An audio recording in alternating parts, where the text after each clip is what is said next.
ശ്യാമ പാടുന്നത് നേരിട്ട് കേൾക്കുകയും പിന്നീട് ശ്യാമയോട് ദേഷ്യം കാണിച്ച് വീട്ടിൽ നിന്ന് ഇറങ്ങിപ്പോകുന്ന ഒരു അപ്കമിംഗ് എപ്പിസോഡിലേക്ക് എല്ലാവർക്കും സ്വാഗതം. അങ്ങനെ ശ്യാമ പാടുമെന്നതിൻ്റെ സത്യാവസ്ഥ അറിഞ്ഞ് അഖിൽ ശ്യാമയോട് ദേഷ്യപ്പെടുകയും ആനന്ദ നിലയത്തിൽ നിന്ന് അഖിൽ ഇറങ്ങിപ്പോവുകയുമാണ്. ഞാൻ ശ്യാമയോട് എത്ര വട്ടം ചോദിച്ചിട്ടുള്ളതാ ശ്യാമ പാടുമെന്ന്. അന്ന് ഞാൻ പാട്ട് പാടിപ്പിക്കാൻ നോക്കിയപ്പോഴും ശ്യാമ എന്നെ ചതിക്കായിരുന്നില്ലേ. ഞാൻ ശ്യാമയോട് കുറേ വട്ടം പറഞ്ഞിട്ടുള്ളതല്ലേ എനിക്ക് വിസ്മയുടെ പാട്ട് വളരെയധികം ഇഷ്ടമാണെന്ന്. ആ സ്വരത്തിൽ ഉള്ള കൃഷ്ണഗീതത്തെക്കുറിച്ച് ഞാൻ എത്രയോ വട്ടം ഞാൻ ശ്യാമയുടെ അടുത്ത് പറഞ്ഞിട്ടുണ്ട്. എൻ്റെ അമ്മയെ വേദനിപ്പിച്ചിട്ടല്ലേ ഞാൻ ശ്യാമയുടെ അടുപ്പം കാണിച്ചതൊക്കെ.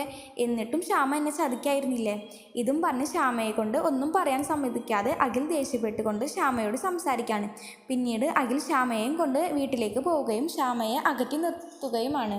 ഭക്ഷണം കഴിക്കുമ്പോഴും ശ്യാമയെ കൊണ്ട് വിളമ്പിക്കാതെയും ശ്യാമയുടെ മുഖത്ത് പോലും നോക്കാതെയും സ്വയം അഖിൽ ഭക്ഷണം എടുത്ത് കഴിച്ച് എഴുന്നേറ്റ് പോവാണ്. അപ്പോൾ വർമ്മ സാറിന് എന്തൊക്കെയോ ഒരു സംശയം തോന്നാണ്. അഖിലും ശ്യാമയും തമ്മിൽ എന്തൊക്കെയോ ഒരു പ്രശ്നമുണ്ടെന്ന്. പിന്നീട് അത് എന്താണെന്ന് മനസ്സിലാക്കാൻ വേണ്ടി വർമ്മ സാർ ശ്യാമയുടെ അടുത്ത് ചെല്ലുകയും എന്താ പ്രശ്നമെന്ന് ചോദിക്കുകയുമാണ്.